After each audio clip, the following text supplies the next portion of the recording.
ಓಂ ಶಾಂತಿ ನಮಸ್ಕಾರ. ಕೆಲವೊಮ್ಮೆ ಹೀಗೆ ಸುಮ್ಮನೆ ಯೋಚನೆ ಮಾಡ್ತಾ ಕೂತಾಗ ಒಂದು ವಿಚಿತ್ರ ಪ್ರಶ್ನೆ ಬರುತ್ತೆ. ನಮ್ಮಲ್ಲೇ ಹೆಚ್ಚಿನವರಿಗೆ ನಮ್ಮ ಮುತ್ತಜ್ಜನ ಹೆಸರು ಕೂಡ ಗೊತ್ತಿರಲ್ಲ ಅಲ್ವಾ? ಹೌದು, ನಿಜ.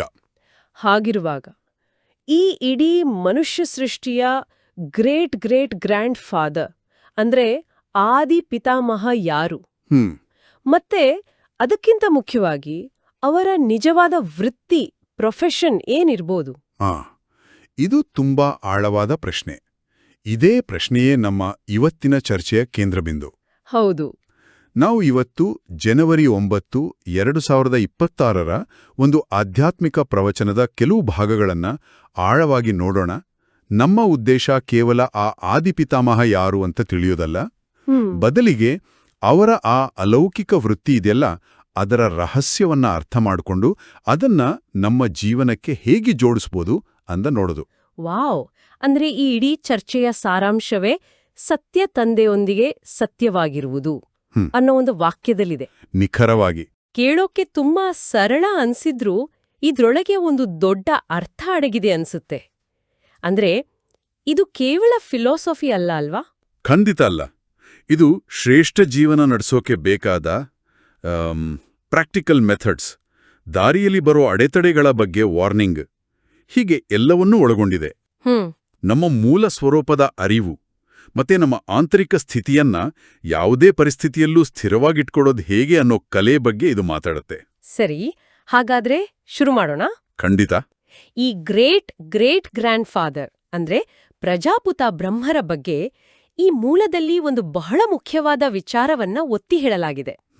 ಅದೇನು? ಸಾಮಾನ್ಯವಾಗಿ ನಾವು ಇಂಥವರನ್ನ ಸೂಕ್ಷ್ಮ ಲೋಕದ ನಿವಾಸಿಗರು, ಅಂದ್ರೆ ಕೇವಲ ಲೈಟ್ ಬಾಡಿಯಲ್ಲಿರೋರು ಅಂತ ಅನ್ಕೋತೀವಿ. ಹೌದು. ಆದ್ರೆ ಇಲ್ಲಿ ಅವರು ಈ ಫಿಸಿಕಲ್ ವರ್ಲ್ಡ್ನಲ್ಲಿ ನಮ್ಮ ಹಾಗೇನೆ ಒಂದು ಸಾಧಾರಣ ಶರೀರದಲ್ಲಿ ಪಾತ್ರ ಮಾಡೋ ನಮ್ಮ ಆದಿಪಿತಾಮಹ ಅಂತ ಹೇಳಲಾಗತ್ತೆ. ಈ ವ್ಯತ್ಯಾಸಕ್ಕೆ ಯಾಕಿಷ್ಟು ಮಹತ್ವ? ಇಲ್ಲೇ ಸಮ ಇಂಟ್ರೆಸ್ಟಿಂಗ್ ಪಾಯಿಂಟ್ ಇರೋದು. ಸ್ವಲ್ಪ ಯೋಚನೆ ಮಾಡಿ. ಪ್ರಜಾಪಿತ ಬ್ರಹ್ಮರು ಕೇವಲ ಒಂದು ಆದರ್ಶವಾಗಿ ಸೂಕ್ಷ್ಮ ಲೋಕದಲ್ಲೇ ಇದ್ದಿದ್ರೆ, ಈ ಪತಿತ ಜಗತ್ತು ಅಂತಾರಲ್ಲ, ಅಂದ್ರೆ ಆಧ್ಯಾತ್ಮಿಕವಾಗಿ ಮೌಲ್ಯಗಳು ಕುಸಿದಿರೋ ಈ ಜಗತ್ತಲ್ಲಿ ಒಂದು ಹೊಸ ಆಧ್ಯಾತ್ಮಿಕ ಸಮುದಾಯ ಅಂದ್ರೆ ಬ್ರಾಹ್ಮಣ ಕುಲವನ್ನ ಸ್ಥಾಪನೆ ಮಾಡೋಕೆ ಹೇಗ್ ಸಾಧ್ಯ ಆಗ್ತಿತ್ತು? ಓ ಸರಿ. ಅಂದ್ರೆ ಇಲ್ಲಿ ಪರಿವರ್ತನೆ ತರಬೇಕಾದ್ರೆ ಆ ಮೂಲ ವ್ಯಕ್ತಿ ನಮ್ಮ ಮಧ್ಯದಲ್ಲೇ, ನಮ್ಮ ಹಾಗೇನೇ ಇರ್ಬೇಕಾಗುತ್ತೆ. ಎಕ್ಸಾಕ್ಟ್ಲಿ. ಬರೀ ಸಿದ್ಧಾಂತ ಹೇಳೋ ಗುರುವಿಗಿಂತ ಅದನ್ನ ಬದುಕಿ ತೋರಿಸೋ ವ್ಯಕ್ತಿಯ ಪ್ರಭಾವ ಜಾಸ್ತಿ ಇರುತ್ತೆ, ಹೋದಲ್ಲ? ನಿಜ. ಅವರ ಭೌತಿಕ ಪಾತ್ರವೇ ಒಂದು ದೊಡ್ಡ ಸಾಕ್ಷಿ. ದೇವರು ಮನುಷ್ಯರನ್ನ ದೇವತೆಗಳನ್ನಾಗಿ ಮಾಡೋಕೆ ಈ ಭೂಮಿ ಮೇಲೆ ಒಂದು ಸಾಧಾರಣ ಮನುಷ್ಯನ ಶರೀರವನ್ನೇ ಆಧಾರವಾಗಿ ತಗೋಬೇಕಾಗತ್ತೆ ಅನ್ನೋದಕ್ಕೆ ಬ್ರಹ್ಮಬಾಬಾರವರ ಜೀವನವೇ ಒಂದು ಲೈವ್ ಎಕ್ಸಾಂಪಲ್. ಹಾಗಾಗಿ ಅವರ ವೃತ್ತಿ ಮನುಷ್ಯರಿಂದ ದೇವತೆಗಳನ್ನು ಮಾಡುವುದು. ಹೌದು. ಇದೊಂದು ಕೇವಲ ಘೋಷಣೆ ಅಲ್ಲ, ಬದಲಿಗೆ ಅವರ ಜೀವನದಲ್ಲಿ ಅವರು ಅಳವಡಿಸಿಕೊಂಡು ಮಾಡಿ ತೋರಿಸಿದ ಒಂದು ಪ್ರಾಕ್ಟಿಕಲ್ ಕರ್ಮ. ಸರಿ, ಮನುಷ್ಯರಿಂದ ದೇವತೆಗಳನ್ನ ಮಾಡೋದು ಅನ್ನೋ ವೃತ್ತಿ ಕೇಳೋಕೆ ತುಂಬಾ ದೊಡ್ಡ ಗುರಿ ಅಂತ ಅನ್ಸುತ್ತೆ. ಇದಕ್ಕೆ ಏನು ದೊಡ್ಡ ಸಾಧನೆ, ತಪಸ್ಸು, ಕಠಿಣ ವ್ರತನೇಮ ಇವೆಲ್ಲ ಬೇಕಾಗಬಹುದು ಅಲ್ವಾ? ಇಲ್ಲ. ಅದೇ ಈ ಜ್ಞಾನದ ಒಂದು ಸೌಂದರ್ಯ. ಇಲ್ಲಿ ಯಾವುದೇ ಕಠಿಣವಾದ ಕರ್ಮಕಾಂಡದ ಬಗ್ಗೆ ಹೇಳಿಲ್ಲ. ಹಾಗಾದ್ರೆ ಬದಲಿಗೆ ತುಂಬಾ ಸರಳವಾದ, ಆದರೆ ಪಾಲ್ಸೊಟೆ ಅಷ್ಟೇ ಕಷ್ಟವಾದ ಒಂದು ನಿಯಮವನ್ನ ಮುಂದಿಡಲಾಗಿದೆ. ಏನದು? ಈ ಜನ್ಮದಲ್ಲಿ ಮಾಡಿದ ಯಾವುದೇ ಕರ್ಮವನ್ನ, ಒಳ್ಳೆಯದಿರ್ಲಿ ಕೆಟ್ಟದಿರ್ಲಿ, ತಂದೆಯಿಂದ ಮುಚ್ಚಿಡಬೇಡಿ ಅಷ್ಟೇ. ಸಂಪೂರ್ಣ ಪಾರದರ್ಶಕತೆ. ಅಬ್ಬಾ, ಮುಚ್ಚಿಡಬಾರ್ದಷ್ಟೇನಾ? ಆದ್ರೆ ಇದು ಕೇಳೋಕೆ ಸಿಂಪಲ್ ಆದ್ರೂ ಮನಸ್ಸಿನ ಮೇಲೆ ಎಷ್ಟು ದೊಡ್ಡ ಪರಿಣಾಮ ಬೀರುತ್ತೆ ಅಲ್ವಾ? ನಾವೇನಾದ್ರೂ ಮುಚ್ಚಿಟ್ಟಾಗ ಅದರ ಹೊರೆ ಒಳಗಿಂದಲೇ ತಿನ್ನೋಕ್ ಶುರು ಮಾಡುತ್ತೆ. ಹೌದು. ಇದು ಮೂಲಭೂತವಾಗಿ ಒಂದು ಸೈಕಲಾಜಿಕಲ್ ಮತ್ತು ಸ್ಪಿರಿಚುವಲ್ ಪ್ರಿನ್ಸಿಪಲ್.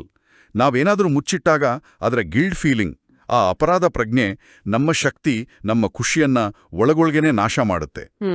ಮೂಲದಲ್ಲಿ ತುಂಬಾ ಸ್ಪಷ್ಟವಾಗಿ ಹೇಳಲಾಗಿದೆ, ಒಂದು ತಪ್ಪನ್ನ ಮಾಡಿ ಅದನ್ನ ಮುಚ್ಚಿಟ್ರೆ ಆ ಪಾಪದ ಹೊರೆ 100 ಪಟ್ಟು ಜಾಸ್ತಿಯಾಗುತ್ತೆ. 100 ಪಟ್ಟು? ಯಾಕೆ? ಯಾಕಂದ್ರೆ ಮೊದಲನೇದು ಮಾಡಿದ ತಪ್ಪಿನ ಪಾಪ, ಎರಡನೇದು ಸತ್ಯವನ್ನ ಮುಚ್ಚಿಟ್ಟ ಅಪ್ರಾಮಾಣಿಕತೆಯ ಪಾಪ. ಇದರಿಂದ ತಂದೆಯ ಜೊತೆಗಿನ ಯೋಗ ಅಂದ್ರೆ ಆ ಮೆಂಟಲ್ ಕನೆಕ್ಷನ್, ಅದು ಕಟ್ಟಾಗ್ಬಿಡುತ್ತೆ. ಇದಕ್ಕೆ ಪ್ರವಚನದಲ್ಲಿ ಒಂದು ಒಳ್ಳೆ ಉದಾಹರಣೆನೂ ಇದೆಯಲ್ವಾ? ತಂದೆಯನ್ನ ಒಬ್ಬ ವೈದ್ಯನಿಗೆ ಹೋಲಿಸಿರೋದು. ಹೌದು, ಕರೆಕ್ಟ್. ನಾವು ಡಾಕ್ಟರ್ ಹತ್ರ ಹೋಗಿ ನಮ್ಮ ಅರ್ಧ ಕಾಯಿಲೆ ಹೇಳಿ ಇನ್ನರ್ಧ ಮುಚ್ಚಿಟ್ರೆ ಏನಾಗುತ್ತೆ? ರೋಗ ಜಾಸ್ತಿಯಾಗುತ್ತೆ, ವಾಸಿಯಾಗಲ್ಲ. ಅದೇ ರೀತಿ ನಮ್ಮ ಆಧ್ಯಾತ್ಮಿಕ ವೀಕ್ನೆಸ್ಗಳನ್ನ ತಂದೆಯ ಮುಂದೆ ತೆರೆದಿಟ್ಟಾಗ ಮಾತ್ರ ಅದಕ್ಕೆ ಸೊಲ್ಯೂಷನ್ ಸಿಗೋಕೆ ಸಾಧ್ಯ. ಸೊ ಶ್ರೇಷ್ಠ ಕರ್ಮದ ಅಡಿಪಾಯವೇ ಈ ಸಂಪೂರ್ಣ ಪಾರದರ್ಶಕತೆ. ಇದು ನಮ್ಮನ್ನ ನಿರ್ಭಯರನ್ನಾಗಿ ಹಗುರವಾಗಿ ಮಾಡುತ್ತೆ. ಈ ಪಾರದರ್ಶಕತೆಯನ್ನ ಪಾಲಿಸಿದಾಗ ಮನಸ್ಸಿನ ಮೇಲಿನ ಒಂದು ದೊಡ್ಡ ಹೊರೆ ಇಳಿದ ಹಾಗೆ ಆಗುತ್ತೆ ಅಲ್ವಾ? ಖಂಡಿತ. ಪದದ ಅರ್ಥವೇನು? ಕೇಳೋಕೆ ತುಂಬಾ ಪವರ್ಫುಲ್ ಆಗಿದೆ. ಖಂಡಿತವಾಗಿಯೂ ಸಂಬಂಧ ಇದೆ. ಹಡ್ಡಿ ಜಿಗರಿ ಖುಷಿ ಅಂದ್ರೆ ಎಲುಬು ಮಜ್ಜೆಯಿಂದ ಬರೋ ಖುಷಿ. ಇದು ನಮ್ಮ ಅಸ್ತಿತ್ವದ ಆಳದಿಂದ ಬರುವಂಥದ್ದು. ಲೌಕಿಕ ಸಂತೋಷಕ್ಕೂ ಇದಕ್ಕೂ ಏನ್ ವ್ಯತ್ಯಾಸ? ಲೌಕಿಕ ಸಂತೋಷ ಹೇಗಿರುತ್ತೆ? ಅದು ಯಾವಾಗಲೂ ಹೊರಗಿನ ವಿಷಯಗಳ ಮೇಲೆ ಡಿಪೆಂಡ್ ಆಗಿರುತ್ತೆ. ಒಳ್ಳೆ ಸಂಬಳ, ಹೊಸ ಕಾರು, ಜನ ಹೊಗಳೋದು, ಎಂಟರ್ಟೈನ್ಮೆಂಟ್. ಹೌದು, ಆ ವಸ್ತುಗಳು ಅಥವಾ ಪರಿಸ್ಥಿತಿಗಳು ಬದಲಾದ ತಕ್ಷಣ ಆ ಖುಷಿನೂ ಮಾಯವಾಗುತ್ತೆ. ಟೆಂಪರರಿ. ಹೌದು, ಆದ್ರೆ ಹಡ್ಡಿ ಜಿಗರಿ ಖುಷಿ ಹಾಗಲ್ಲ. ಇದು ನಮ್ಮ ಆತ್ಮದ ಆಳದಿಂದ ಹುಟ್ಟೋ ಸಂತೋಷ. ನಾನು ಯಾರು? ನಾನು ದೇವರ ಮಗು. ನಾನು ಈ ಜಗತ್ತಿನ ಅತ್ಯಂತ ಶ್ರೇಷ್ಠ ಕೆಲಸ ಮಾಡ್ತಿದ್ದೀನಿ. ನಾನು ಮುಳ್ಳಿನಿಂದ ಹೂವಾಗ್ತಿದ್ದೀನಿ. ಪತಿತನಿಂದ ಪಾವನ ಆಗ್ತಿದ್ದೀನಿ. ಹೌದು, ಈ ಸ್ಮೃತಿಯಿಂದ ಈ ಖುಷಿ ಬರುತ್ತೆ. ಇದು ಯಾವುದೇ ಹೊರಗಿನ ಪರಿಸ್ಥಿತಿಯನ್ನು ಅವಲಂಬಿಸಿಲ್ಲ. ಹೊರಗೆ ಎಷ್ಟೇ ಬಿರುಗಾಳಿ ಇರಲಿ, ಒಳಗೆ ದೀಪ ಶಾಂತವಾಗಿ ಉರಿತಾ ಇರುತ್ತೆ. ಇದನ್ನ ಅಳೆಯೋಕೆ ಏನಾದ್ರೂ ಮಾನದಂಡ ಇದ್ಯಾ? ನಮಗೆ ಆ ಆಂತರಿಕ ಖುಷಿ ಇದೆಯೋ ಇಲ್ವೋ ಅಂತ ಹೇಗ್ ಗೊತ್ತಾಗುತ್ತೆ? ಅದಕ್ಕೂ ಒಂದು ಸುಂದರವಾದ ಸೂಚನೆ ಇದೆ. ಈ ಆಂತರಿಕ ಖುಷಿಯ ಮಟ್ಟ, ಆ ಮೀಟರ್, ಸ್ವಲ್ಪ ಕಡಿಮೆ ಆಗ್ತಿದೆ ಅಂದ್ರೆ ಅದು ಒಂದು ಇಂಡಿಕೇಟರ್ ಇದ್ದಾಗೆ. ಓಕೆ. ಖಂಡಿತವಾಗಿಯೂ ಶ್ರೀಮತದ ಅಂದ್ರೆ ದೈವಿಕ ನಿರ್ದೇಶನದ ವಿರುದ್ಧ ಏನೋ ನಡೆದಿದೆ ಅಂತ ಅರ್ಥ. ಎಲ್ಲೋ ಒಂದ್ ಕಡೆ ನಾವು ಅಪ್ರಾಮಾಣಿಕರಾಗಿದ್ದೀವಿ ಅಥವಾ ಏನನ್ನೋ ಮುಚ್ಚಿಡ್ತಿದ್ದೀವಿ. ಆ ಖುಷಿಯ ಮೀಟರ್ ನಮ್ಮ ಸ್ಪಿರಿಚುವಲ್ ಹೆಲ್ತ್ ಮಾನಿಟರ್. ಸರಿ, ಹಾಗಾದ್ರೆ ನಮ್ಗೆ ಗುರಿ ಸ್ಪಷ್ಟವಾಯಿತು. ಪಾರದರ್ಶಕತೆ ಮತ್ತು ಆಂತರಿಕ ಖುಷಿ. ಈ ಆಧ್ಯಾತ್ಮಿಕ ಪ್ರಯಾಣವನ್ನ ಯಶಸ್ವಿಯಾಗಿ ಮಾಡೋಕೆ ಬೇಕಾದ ಸಾಧನಗಳ ಬಗ್ಗೆನೂ ಪ್ರವಚನದಲ್ಲಿ ಚರ್ಚೆ ಇದೆ. ಹೌದು. ಜ್ಞಾನದ ಮೂರನೇ ಕಣ್ಣು ಮತ್ತೆ ಮಾಯೆಯ ಬಗ್ಗೆ ವಾರ್ನಿಂಗ್. ಜ್ಞಾನದ ಮೂರನೇ ಕಣ್ಣು ಅಂದ್ರೆ ಕೇವಲ ಪುಸ್ತಕ ಓದಿ ಇನ್ಫಾರ್ಮೇಷನ್ ಕಲೆಕ್ಟ್ ಮಾಡೋದಾ? ಇಲ್ಲ, ಅದಕ್ಕಿಂತ ಹೆಚ್ಚು. ಮೂರನೇ ಕಣ್ಣು ಕೇವಲ ಇನ್ಫಾರ್ಮೇಷನ್ ಅಲ್ಲ, ಅದೊಂದು ದಿವ್ಯ ದೃಷ್ಟಿಕೋನ. ಅಂದ್ರೆ ನಾವು ಯಾರು? ಈ ಸೃಷ್ಟಿ ಚಕ್ರ ಹೇಗೆ ನಡೆಯುತ್ತೆ? ನಮ್ಮ ನಿಜವಾದ ತಂದೆ ಯಾರು?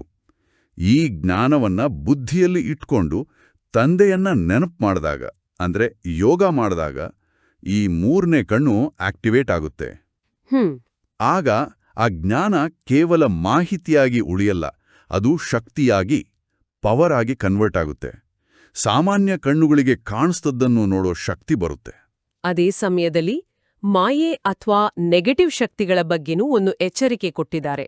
ಅದು ತುಂಬಾ ಪವರ್ಫುಲ್, ಶ್ರೇಷ್ಠ ಆತ್ಮರನ್ನು ಬೀಳಿಸುತ್ತೆ ಅಂತ. ಹೌದು, ಇಲ್ಲಿಯೇ ಒಂದು ಬಹಳ ಆಳವಾದ ರಹಸ್ಯವನ್ನ ಬಿಚ್ಚಿಡಲಾಗಿದೆ. ಸಾಮಾನ್ಯವಾಗಿ ನಾವು ದೇವರನ್ನ ಸರ್ವಜ್ಞ, ಸರ್ವಾಂತರ್ಯಾಮಿ ಅಂತ ಅನ್ಕೋತೀವಿ. ಹೌದು, ಆತ ನಮ್ಮ ಮನಸ್ಸಿನೊಳಗಿನ ಪ್ರತಿಯೊಂದು ಯೋಚನೆನೂ ಓದಬಲ್ಲ ಅಂತ ನಂಬ್ತೀವಿ. ಆದ್ರೆ ಒಂದು ನಿಮಿಷ, ಇದು ತುಂಬಾ ಇಂಟ್ರೆಸ್ಟಿಂಗ್. ಆದ್ರೆ ಇಲ್ಲಿ ತಂದೆಯು ಅಂತರ್ಯಾಮಿ ಅಲ್ಲ ಅಂತ ಹೇಳಲಾಗ್ತಿದೆ. ಅಂದ್ರೆ ನಮ್ಮ ಮನಸ್ಸನ್ನ ಓದೋನಲ್ಲ ಅಂತ. ಇದು ನಮ್ಮ ಜವಾಬ್ದಾರಿಯನ್ನ ಜಾಸ್ತಿ ಮಾಡುತ್ತಲ್ಲ? ಖಂಡಿತ.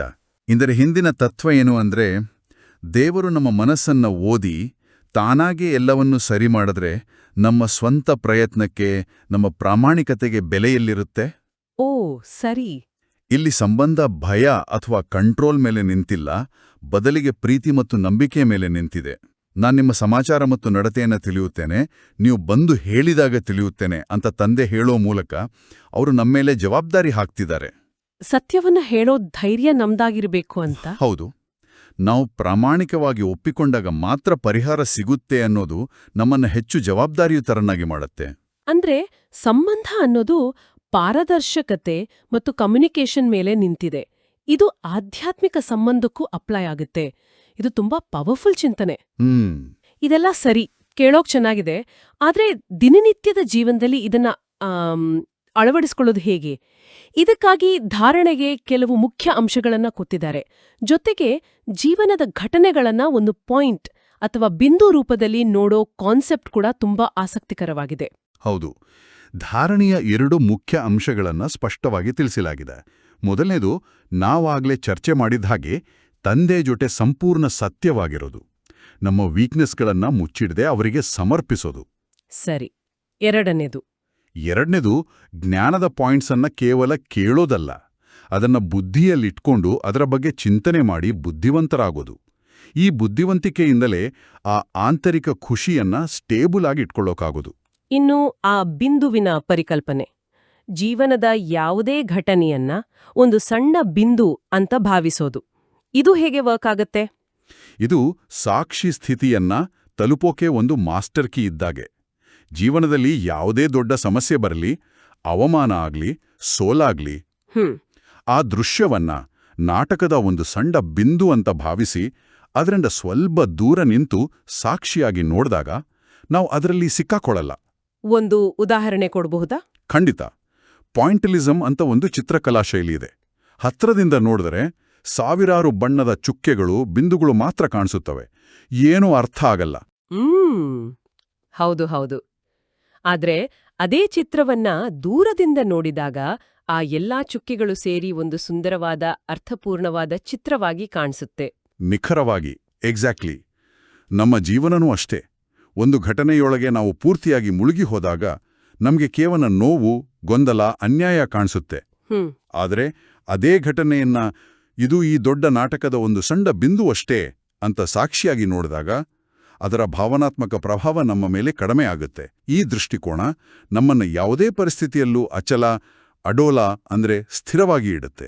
ಈ ತತ್ವಗಳನ್ನ ಸುಲಭವಾಗಿ ನೆನಪಿಡೋಕೆ ಸಾಕ್ಷಿ ಅಂತ ಒಂದು ಅಕ್ರೋನಿಮ್ ಕೂಡ ಇದೆ ಅಲ್ವಾ? ಹೌದು. ಇದೊಂದು ಒಳ್ಳೆ ರಿವಿಷನ್ ಇದ್ದ ಹಾಗೆ. ಹೇಳಿ. ಎಸ್ ಅಂದ್ರೆ ಸತ್ಯತಂದೆಯೊಂದಿಗೆ ಸಂಪೂರ್ಣ ಸತ್ಯವಾಗಿರೋದು. ಎ ಅಂದ್ರೆ ಆತ್ಮ. ನಾನು ಈ ಶರೀರವಲ್ಲ, ನಾನು ಒಬ್ಬ ಆತ್ಮ ಅನ್ನೋ ಅರಿವು. ಕೆ ಅಂದ್ರೆ ಖುಷಿ, ಆ ಆಂತರಿಕ ಹಡ್ಡಿ ಜಿಗ್ರಿ ಖುಷಿಯನ್ನ ಕಾಪಾಡ್ಕೊಳ್ಳೋದು. ಎಸ್. ಮತ್ತೊಂದು ಎಸ್ ಅಂದ್ರೆ ಸಾಕ್ಷಿ, ಪ್ರತಿಯೊಂದು ದೃಶ್ಯವನ್ನು ಬಿಂದು ರೂಪದಲ್ಲಿ ನೋಡೋದು. ಹೆಚ್. ಅಂದ್ರೆ ಖಬರ್ದಾರಿ, ಅಂದ್ರೆ ಕಾಷನ್, ಮಾಯೆಯ ದಾಳಿಯ ಬಗ್ಗೆ ಸದಾ ಎಚ್ಚರವಾಗಿರೋದು. ಮತ್ತೆ ಕೊನೆಯದಾಗಿ ಐ ಅಂದ್ರೆ ನಿಶ್ಚಯ, ಫೇತ್, ತಂದೆ, ಜ್ಞಾನ ಮತ್ತು ನನ್ನ ಮೇಲಿನ ಸಂಪೂರ್ಣ ನಂಬಿಕೆ. ಅದ್ಭುತ. ಇದು ಇಡೀ ಚರ್ಚೆಯನ್ನ ಒಂದು ಚೌಕಟ್ಟಿನಲ್ಲಿ ಹಿಡಿದಿಡುತ್ತೆ. ಹಾಗಾದ್ರೆ ಒಟ್ಟಿನಲ್ಲಿ ಹೇಳೋದಾದ್ರೆ ಈ ಎಲ್ಲದರ ಅರ್ಥವೇನು?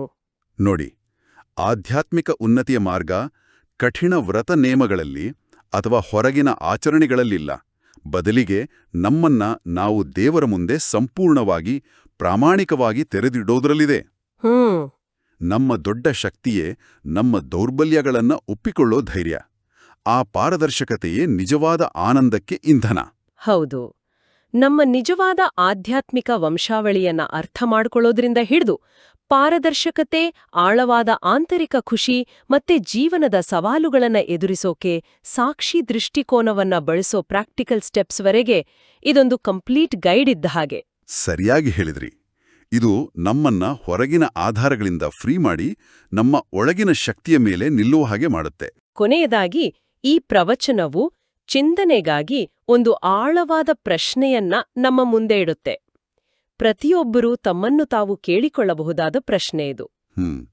ನನ್ನ ಜೀವನದಲ್ಲಿ ನಾನು ಇನ್ನೂ ತಂದೆಯಿಂದ ಅಂದ್ರೆ ನನ್ನ ಆತ್ಮಸಾಕ್ಷಿಯಿಂದ ಮುಚ್ಚಿಟ್ಟಿರುವ ಯಾವುದೇ ಅಂಶ, ಅಭ್ಯಾಸ ಅಥವಾ ತಪ್ಪು ಇದೆಯಾ?